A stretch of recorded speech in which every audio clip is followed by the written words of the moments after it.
Hello to all the beloved ones who give us the opportunity and follow our channel. In this channel, we strive to share all the experiences of individuals who have experienced life after death around the world with you. We hope that this will bring light, hope, and love into all of our lives. We are grateful in advance to all friends who support us on this journey. Of course, it's important to note that these experiences may vary based on individuals' beliefs in different religions and faiths, and we deeply respect all of them. All of a sudden, I began to feel this warmth, like a really bright light or the sun emerging from behind a cloud, starting to warm my back. As it did, the warmth spread over my entire being. I turned around to see where this warmth was coming from. As I turned, I saw all the good things I had ever done in my life. I realized that I had done a lot more good than bad. I saw that many times, even when I didn't know I was making a difference, I was. I felt this tremendous, unconditional love, peace, and warmth, but also a coolness at the same time, enveloping me. It was all coming from behind me. When I turned fully around, I saw this gentleman. I had a thought, "You must be God." And without moving his mouth, he said, "No, son, I'm not God. I'm your guide. I'm Vinney Tolman. I was born in Arlington, Texas, and raised in a pretty rough, very strict home. My dad had spent some time in the army and really liked the discipline, so he was especially hard on me. Growing up in that environment, I found it difficult to respect men of any kind and often looked for opportunities to fight anyone I could just to channel that energy out of me. At one point, I realized that this wasn't who I wanted to be. In the process, I discovered bodybuilding as a young man in my 20s. The better my body looked, the more attention I got, and I liked that feeling. We would do early morning and evening workouts every day using traditional creatine, protein powders, and pre-workouts. The most popular muscle recovery supplement at the time was a product called Furon Dehydro, which allowed about 48 hours of healing in just 24 hours. We could work on our arms every day and our chest every day, thanks to this supplement. However, all the stores ran out, and the waiting list grew to about 6 months. Impatient, we decided to look online for other sources. We found a company in Thailand and ordered a bottle from them. When it arrived, we were excited and planned to use it for our workout on Saturday. That Saturday morning, right off the bat, we felt something was different about this supplement. Later, we found out that what we got from Thailand was a 100% solution, while what we had been using in the United States was only a 5% solution. Taking the supplement was like consuming 20 bottle caps worth at once. Instantly, we both felt nauseous and dizzy. We didn't think we were in serious trouble and decided to get something to eat, hoping it would help. However, my buddy began to pass out while driving, and I had to keep shaking him awake. We pulled into a Dairy Queen, and I went straight into the restaurant and headed for the bathroom. The supplement had a strong sedative effect in such a high dose, and it felt like it was putting my body to sleep. My heart started to slow down, and I was passing out while still conscious. The last thing I remember was the room spinning before I passed out on the bathroom floor. My body began to vomit to eject the substance, but I ended up breathing it into my lungs. I suffocated and suddenly felt a cool, dark sensation, as if I had been plunged into a pool of water, bringing an instantaneous sense of peace. Through this dark water, a foggy scene began to clarify and come into focus. I realized I was seeing the bathroom, but from the ceiling looking down. It never crossed my mind that what I was looking at was my own body, because me was up here, observing the scene from above. I had no idea that the lifeless body on the floor was mine. I watched as a customer tried to open the men's bathroom door, but it was locked. After about 45 minutes, he went to the manager and said, "Hey, I need to get in here." I observed all of this unfolding below me. I watched as they discovered the body and called 911. The manager coached his assistant to check for a pulse while he was on the phone with the operator. An ambulance arrived with 3 EMTs. Somehow I knew the 3rd EMT was a rookie. I could feel it. I could also hear everyone's thoughts in the restaurant, including the EMTs, as if they were being broadcast audibly. This struck me as odd, like watching a film where I could hear the internal dialogue of all the characters. They attempted resuscitation and performed chest compressions, but nothing worked. They pronounced me DOA, or dead on arrival. They then rolled out a bright yellow body bag, put my body in it, strapped it to a gurney, and placed it in the back of the ambulance. I witnessed all of this from above, which was another bizarre experience for me. I couldn't understand why they were filming this scene from above. It seemed unconventional for a movie. Movies are typically shot from in front of the target, not above it. Despite this, I found myself contemplating this oddity while enjoying the peacefulness that surrounded me. As the ambulance traveled down the street, I could hear the thoughts of the rookie medic. He was berating himself for his first death on the job, feeling like he should have tried harder and longer to resuscitate the body. He believed they had quit too quickly and shortchanged the process. His thoughts grew louder, and he seemed to emit a strange glow from within his shirt. The glow intensified until suddenly I heard a loud, firm voice speak out, almost yelling, "This one's not!" Instantly, he opened the body bag and felt for a pulse, but there was no sign of life. He then tried feeling for the large artery in the leg. At that moment, I felt an actual spark, like an electric shock, which made him jump. It wasn't a pulse, but it was something, and to him, that was enough. Despite all the signs indicating otherwise, he was determined to try to resuscitate the body. Breaking protocol, he force-fed oxygen into the lungs and hooked up a defibrillator to shock the heart. On the first round of shocks, there was no response, but on the second round, he managed to get a single heartbeat out of the heart. As soon as that first heartbeat happened, the other two medics fell silent, completely silent. Instantly, the front passenger snapped into motion, radioing ahead to the hospital. I watched as they brought the body and transferred it into the hospital. Still, I had no idea what I was witnessing. I thought I was merely being entertained from above. But as they transferred the body onto the hospital gurney and began working on it, the body went into seizures and started vomiting again. The medical professionals decided to restrain the body, putting straps on the legs, right arm, and then attempting to strap the left arm. At that moment, I felt someone strapping me, and it was the first inkling that what I was watching was interactive, that I was somehow involved. It wasn't just entertainment, it was connected to me. Then, it dawned on me that the entire time I had been watching my own death. As this realization hit me, I spiraled into fear. How could I have been so oblivious to the fact that everything I'd been watching was me and my own demise? In an instant, I began to see all the bad things I had ever done. Every selfish act, every negative influence on someone else flashed before me. But it wasn't just from my perspective. I saw it through the eyes of anyone impacted by my actions or words. It felt like an eternity, yet also just a few seconds. As this unfolded, I felt enveloped in a dark, fearful energy, as if it was extinguishing my light. Then suddenly, I felt warmth, as if a bright light or the sun emerged from behind a cloud, warming my back. The warmth spread over my entire being, and I turned to see where it was coming from. As I turned, I saw all the good things I had ever done in my life. I realized that I actually did quite a bit more good than bad in my life. I saw instances where I unknowingly made a difference for people, and it filled me with tremendous unconditional love, peace, and warmth, with a coolness mixed in. It all seemed to emanate from behind me, prompting me to turn around fully. As I turned, I saw a gentleman, and the thought crossed my mind that he must be God. Without speaking, he responded, "No, son, I'm not God. I'm your guide." Curious, I asked if he was Jesus Christ, given my Christian upbringing and the surreal nature of the experience. Again, he replied, "No, son, I'm not Jesus. I'm your guide." He introduced himself as Drake and explained that he was here to assist me in going wherever I wanted to go, motioning with his hand to indicate the possibilities. I felt like I was being guided towards heaven. Recently, I had cleaned up my life and started living much better. I felt a sense of anticipation as Drake and I embarked on our journey. He explained that the love and energy I felt were coming from my original home, the place where I originated from and where he also came from. He assured me that he could take me back there. There was no hesitation in my decision. I didn't want to return to the painful scenes in the hospital room. Instead, I wanted to follow this energy of love and warmth. I expressed my desire to go wherever this energy was coming from, and Drake acknowledged my choice.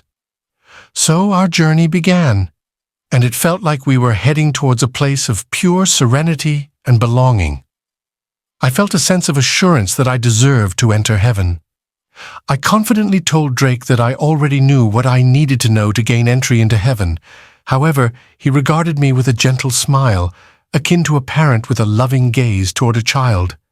He explained that while he was pleased with my conviction, his purpose was to guide me toward a deeper understanding of the love and energy that surrounded me.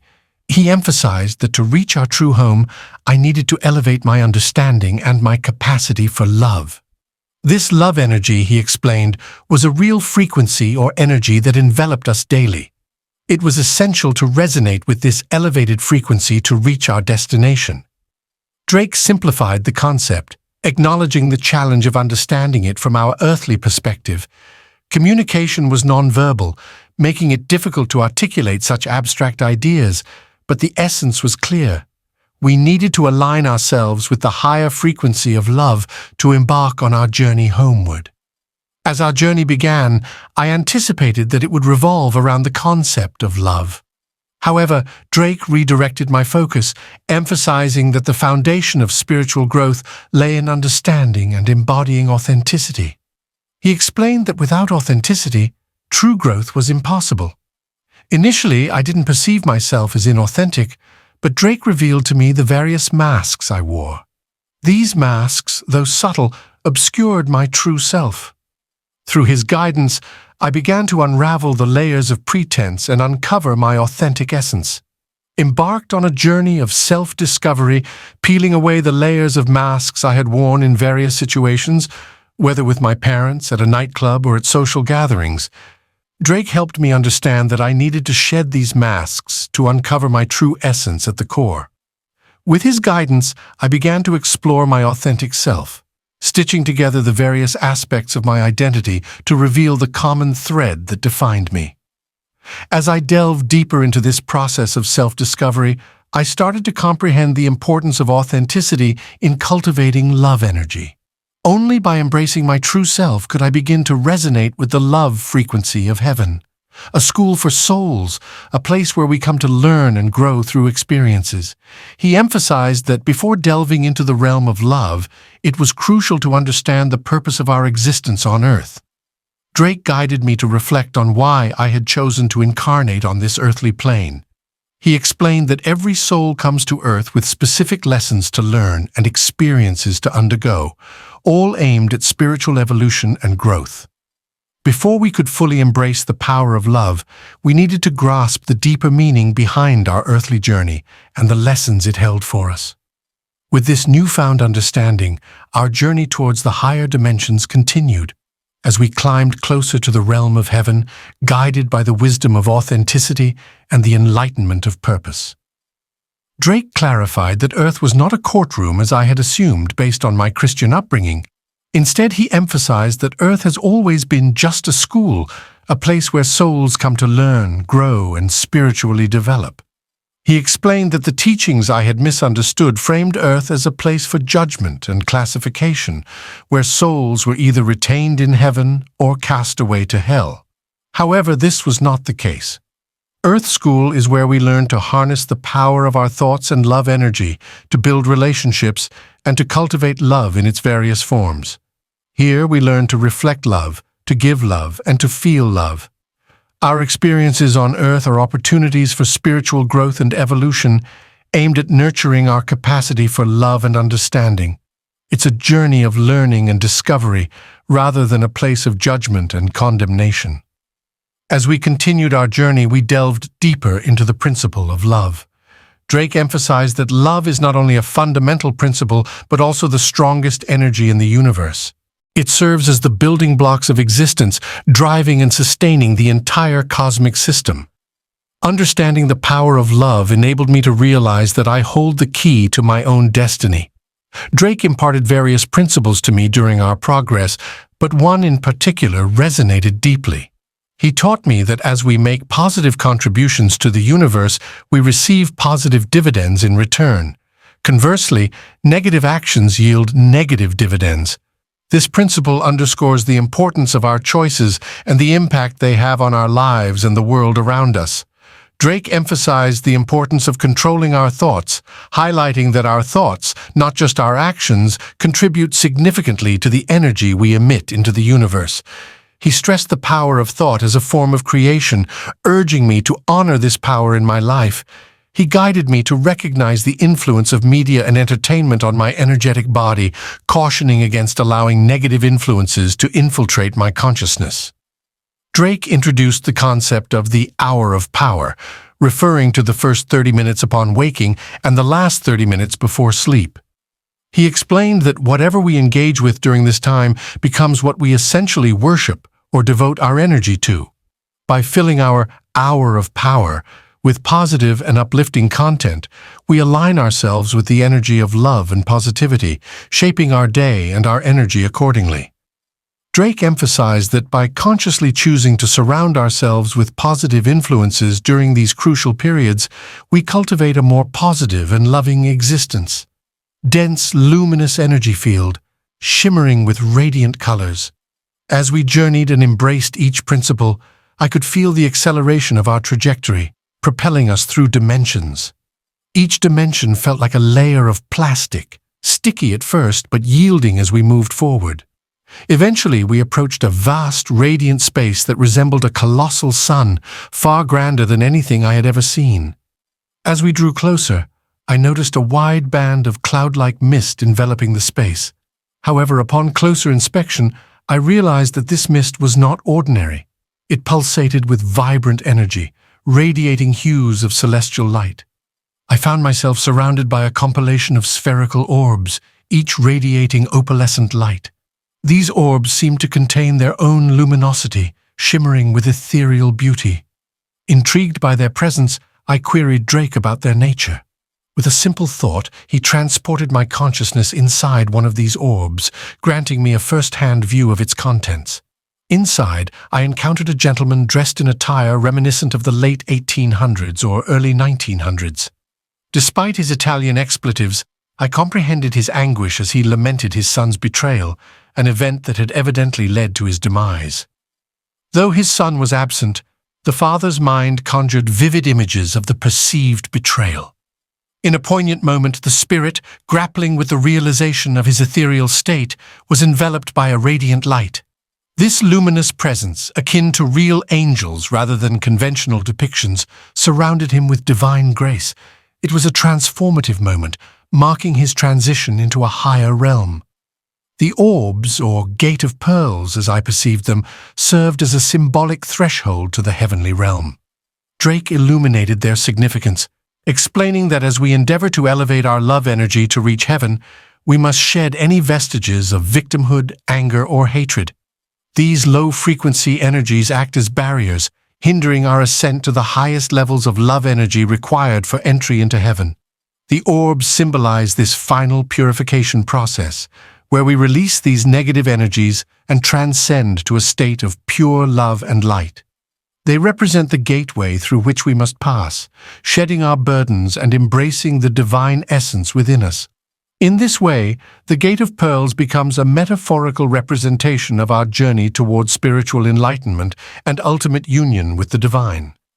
As we approached the Gate of Pearls, I realized its purpose was not to keep us out, but to prepare us for entry. The entire process, from witnessing the Spirit's transition to experiencing the overwhelming love within, was permeated with unconditional love, for him, for me, for everyone present. Drawing nearer, I beheld breathtaking landscapes, majestic mountains, a serene pond, and a lush orchard teeming with life. In the distance stood a grand building, adding to the scene's magnificence. When we landed on the grass, I felt a profound connection to this place. Though I lacked a physical body, my energetic form allowed me to sense the grass beneath my feet, to see my toes and hands. It was as if I had finally arrived home, experiencing a sense of belonging and peace unlike anything I had ever known. As I stood on the grass, a profound interaction unfolded between me and the earth beneath my feet. The grass rose up to meet me, creating a tangible connection that resonated with a deep sense of belonging. With this connection came an overwhelming sensation of love emanating from the grass itself, accompanied by a sweet fragrance and even a subtle taste. Each blade of grass seemed to emit a symphony of music and a radiant light, not from an external source like the sun, but from within. In that moment, I became acutely aware of the consciousness present in the grass, an inherent intelligence that seemed to pervade every aspect of this heavenly realm. To me, this consciousness embodied the essence of our Creator, radiating love and light from within every object and being in this sacred space. In heaven, the essence of consciousness permeated everything, be it the orbs outside its gates, the lush grass, the vibrant flowers, the serene water, or the majestic trees. Every element in that sacred space radiated with divine presence, illuminating the beauty and harmony of creation. As I experienced the wonders of heaven, I often joked that I had obtained a tourist visa to this celestial realm. I marveled at the healing properties of the water, which possessed the power to cleanse and heal any residual energetic wounds from my earthly life. Growing up in an abusive environment had left me emotionally scarred, but the healing waters of heaven had a transformative effect. They seeped into the cracks of my being, soothing the pain and restoring me to wholeness. From that moment onward, I felt like a different person, not just physically, but energetically as well. With Drake by my side, I prepared myself for the challenges that lay ahead, knowing that this journey would require courage and resilience. Growing up in a fairly abusive home, the scars of that trauma became deeply ingrained within me. Despite being a broken kid, I found solace and purpose by channeling that brokenness into activities like rugby and bodybuilding. I channeled that brokenness into bodybuilding and fighting as well, which is why I have some scars on my head from those experiences. But after experiencing the healing waters of heaven, I no longer felt the need to channel that pain into physical pursuits. The water seeped into the cracks of my being, soothing the wounds of abuse that had plagued me throughout my life. It transformed me into a different person, not just physically, but energetically. From that point forward, I could feel Drake's presence beside me, offering guidance and support. That was being expressed in the prayer. It was as if the collective love and support of my family and loved ones were infused into his words. Every syllable carried the weight of their hopes, their faith, and their unwavering belief in my recovery. It was a profound moment of connection, bridging the gap between the earthly realm and the heavenly one. As Drake embraced me, the power of our unity became palpable. In heaven, hugs are not mere gestures. They are profound exchanges of energy, merging two souls into a unified force. Together we became exponentially stronger, harnessing the boundless power of unconditional love. In that moment, I realized the eternal truth that when we unite in love and common purpose, we transcend our individual limitations, becoming infinitely greater than the sum of our parts. It was a revelation that echoed throughout the heavens, reminding me of the transformative power of unity and love. For me, it was the overwhelming love he had for my mom, and the thought of how broken she would be if she lost her son to this tragedy. That love energy was so powerful that it felt as though it stripped away my ability to choose to stay in heaven. In an instant, I went from hearing the prayer to waking up in my body, surrounded by the sterile environment of the hospital room. As I regained consciousness, I was overwhelmed by a sense of claustrophobia, with tubes and IVs protruding from every direction. Despite the chaos, I acted on instinct, ripping off the medical equipment and shedding the blood-stained gown that clung to me. Standing there naked, I took a moment to gather myself, focusing on deep breaths to quell the rising panic. Amidst the alarms blaring from the equipment, I moved swiftly to disconnect the cords and wires that tethered me to life support. With each unplugged machine, I reclaimed a sense of agency over my own body, determined to confront whatever lay ahead. I grabbed whatever cords and tubes I could disconnect, yanking them free with determination. For the ones I couldn't unplug, I didn't hesitate to pull them forcefully, even if they were attached to the wall. I was done with all the machinery, desperate to escape its confines. Unaware of my nakedness, I rummaged through the cupboards, finding a couple of gowns which I hastily wrapped around my midsection. With a single-minded focus, I pushed forward, determined to break free from the sterile confines of the hospital room. As I stepped into the elevator, a piercing scream echoed down the corridor, drawing my attention back to my hospital room. Panic surged through me as I realized the nurses had discovered my absence and were now in a state of shock. Despite my own confusion and disorientation, a sense of duty compelled me to return and assist them. I knew I had to alleviate their fears and ensure they didn't face any repercussions for my abrupt departure. Thus, I reluctantly agreed to sign countless pages of paperwork, releasing the hospital from any liability as I checked myself out against medical advice. My dad arrived to pick me up at 7:30 in the morning, yet instead of relief, a wave of darkness washed over me. Returning to the outside world marked the beginning of the darkest period of my life, a journey fraught with uncertainty and turmoil.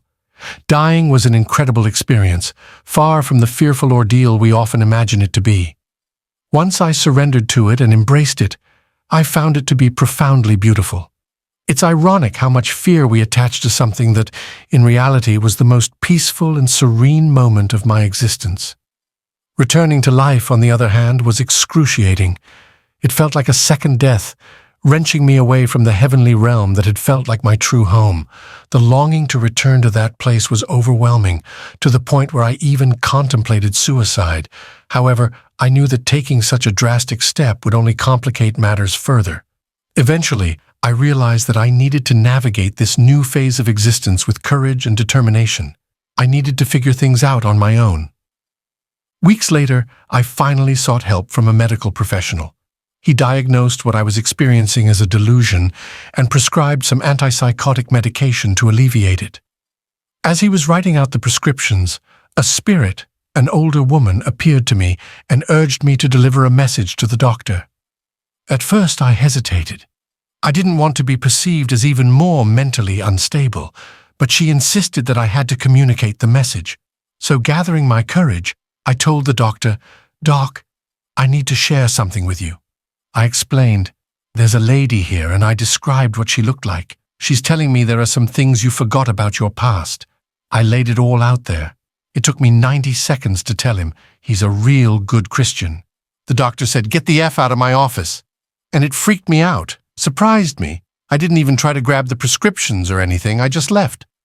As I was leaving, his receptionist asked, "What did you do? He's never yelled at a patient his entire career. What did you do?" I replied, "I don't know. I just delivered a little message." Then, as I was driving down the street, my phone rang. It was the doctor calling from his cell phone. He sounded agitated and he said, "Vinney, whatever you've got, I don't understand it."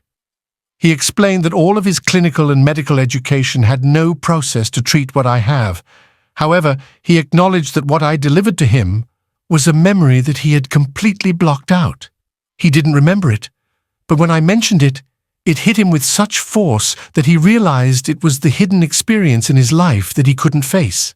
The force of that realization made him recognize that it was the hidden experience in his life that had motivated him into the mental health field. With that acknowledgement, he told me, "You got to figure out how you're going to trust this and how you're going to work with this." But he also admitted, "I can't help you in that process." Despite the challenges, I kept hearing from my spirit guides that it was going to be worth it, that it would be hard but worth it. So I held on, and then I met my earth angel, my heaven angel, my wife. The first time I met her, I could truly see heaven in her eyes, like a little slice of heaven coming from her. It was the first time I witnessed the love of God in a human being on earth. The month before we got married, we were in this little town in Wyoming watching a historical presentation about the town's founders. During the slideshow, suddenly I felt a cold stiffness in the air, and Andrea whispered, "That's your guide." She had heard so much about my experiences that she felt she knew what my guide looked like. When I looked up at the slide, I was shocked. This wasn't a delusion, it was real. Drake, whom I had seen in my near-death experience, was there on the slide, listed as Charles Kaiser. Since my grandmother's maiden name was Kaiser, we went straight to her house. I asked her about Charles Kaiser, and her exact words were, "Oh, you mean Great-Grandpa Drake? He's pretty famous in our family." Again, I just melted into tears because it was real to me now, finally. Until that happened, I still thought it was just my brain making things up, especially after doctors had told me that. I was thinking they were probably right, that I was messed up in the head. But as I saw the face of Drake, and later found out that even the name, I found out from my grandmother, that he was officially known as Charles Kaiser professionally. He also worked in government and in the clergy. He was always known as Charles Kaiser, but all of his friends and family knew him as Drake. All of his family called him Drake. That was his middle name. He was a big foundational part of this town in Afton, Wyoming. He was one of the original site surveyors of the land out there, so that people could have parcels and farms and such. So it was really an amazing thing to get that confirmation of who he was in this life. Make decisions, learn how to control our thoughts, so that when we return, when we allow that part of our consciousness back up to ourselves, then we can integrate all that we've learned into our spiritual growth and evolution. Earth is like a training ground, a place where we can experiment, make mistakes, and ultimately grow. It's a journey of self-discovery and self-realization, preparing us for our return to the higher realms. Solutions. But coming back from that experience, I realized that the most profound transformations come from spiritual growth. From aligning ourselves with divine love and wisdom, it's about transcending the limitations of the ego and connecting with our higher selves, with the universal consciousness. So Earth School becomes this place where we learn to balance our spiritual and material aspects, to integrate the lessons of love, compassion, and wisdom into our everyday lives. It's a journey of awakening, of remembering who we truly are and embracing our divine nature. Solutions before my NDE and spirituality and God was almost like a last-ditch effort. If I tried everything else, then I would seek God. Whereas after my experience, God was right there, and my connection to God and to Spirit is my first check-in for everything. I'd say that's the biggest difference, where God is a part of my daily existence in everything I do, whereas before God would be a part of my life once in a while on a Sunday, and that's about it. It's not about your jobs, it's not about your careers. It's about your interactions. It's about how you treat those around you, how you're treating the gas station attendants, how you're treating the mailman, and how you're treating your coworkers, how you're treating your family. That's what it's about. It's about the love energy within you.